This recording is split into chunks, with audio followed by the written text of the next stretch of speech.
হাসিনা তাকে জেলে নেয়ার পর থেকেই আসলে একজন সুস্থ মানুষ ধীরে ধীরে যেভাবে অসুস্থ হয়ে পড়েছিলেন, সেখান থেকে 5ই আগস্টের পরে আমরা তাকে একটু সুস্থ হতে দেখেছিলাম এবং আমরা আশা করেছিলাম যে তার এই সুস্থতা দিনে দিনে আরও তাকে শক্তিশালী করে তুলবে এবং রাজনীতি থেকে শুরু করে দেশের কার্যক্রমে তাকে সক্রিয় করে তুলবে। এবং আমরা তরুণরা তার মতো একজন আপসীর নেত্রী, যিনি দেশের প্রশ্নে, জাতির প্রশ্নে আপসীন থেকেছেন, নিজে কারাবাস বেছে নিয়েছেন কিন্তু মাথা নত করেন নাই।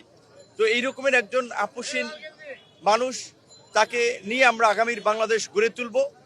এবং আপনারা লক্ষ্য করেছেন যে এই তার অসুস্থতায় দল মত নির্বিশেষে সরকারি বেসরকারি সমস্ত শ্রেণী পেশার মানুষ আজকে কিন্তু এই হসপিটালের দিকে আসছে।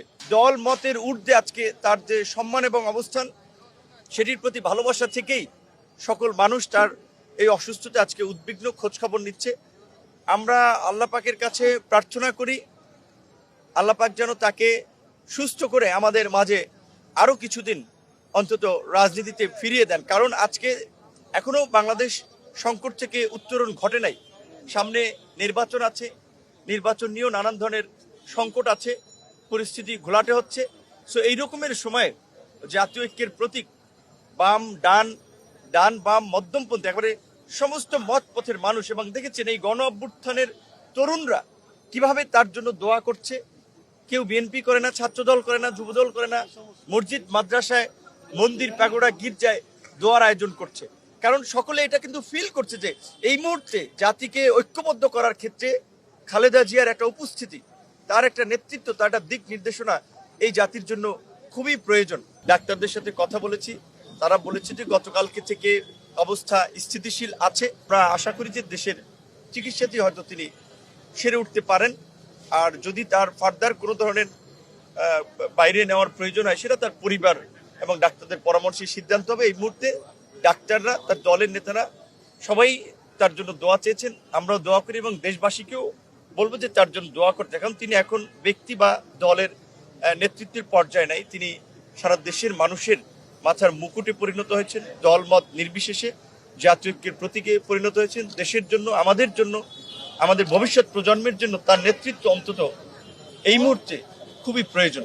বর্তমান পরিস্থিতি ওনারা যেটা বললেন, ডাক্তার এবং মেডিকেল বোর্ডের প্রধান তিনি যেটা বললেন যে আমরা এমন একটা পরিস্থিতিতে এখন আছি যে স্থিতিশীল অবস্থা বলা যায়, খারাপও না ভালো না, তবে ওনারা আশা করছেন যে এটা ভালোর দিকে যাবে। এবং আমরাও অন্তর্বর্তীকালীন সরকারের পক্ষ থেকে সারা দেশবাসীর প্রতি আহ্বান থাকবে বেগম খালেদা জিয়ার জন্য দোয়া করার জন্য, যেন এই স্থিতিশীল অবস্থা থেকে ধীরে ধীরে উন্নতির দিকে যায়। তবে এখন দেশের বাইরে পাঠানোর মতো পরিস্থিতি নেই, ট্রাভেল করার মতো পরিস্থিতি নেই। তবে ওনারা আশা করছেন যে যদি শারীরিক অবস্থার উন্নতি ঘটে তাহলে ট্রাভেল দেশের বাইরে নিয়ে যাওয়া হবে।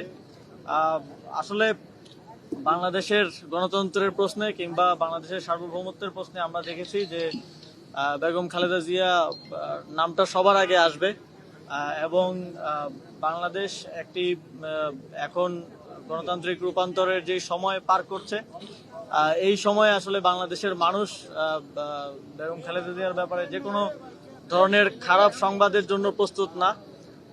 এবং আমরা প্রত্যাশা করি যে তিনি দ্রুতই সুস্থ হবেন এবং বাংলাদেশের এই গণতান্ত্রিক উত্তরণের যে প্রক্রিয়া সেটাও তিনি দেখে যাবেন এবং বাংলাদেশের মানুষের শহীদদের এবং আহতদের আত্মত্যাগের বিনিময়ে তিনি শেখ হাসিনার যে ফ্যাসিবাদী শাসনামল সেটার সমাপ্তি দেখেছেন, শেখ হাসিনাকে পালিয়ে যেতে দেখেছেন। এখন আরেকটা গণতান্ত্রিক রূপান্তরের গুরুত্বপূর্ণ ধাপও তিনি আমাদের সাথে পার করবেন, এটাই প্রত্যাশা থাকে।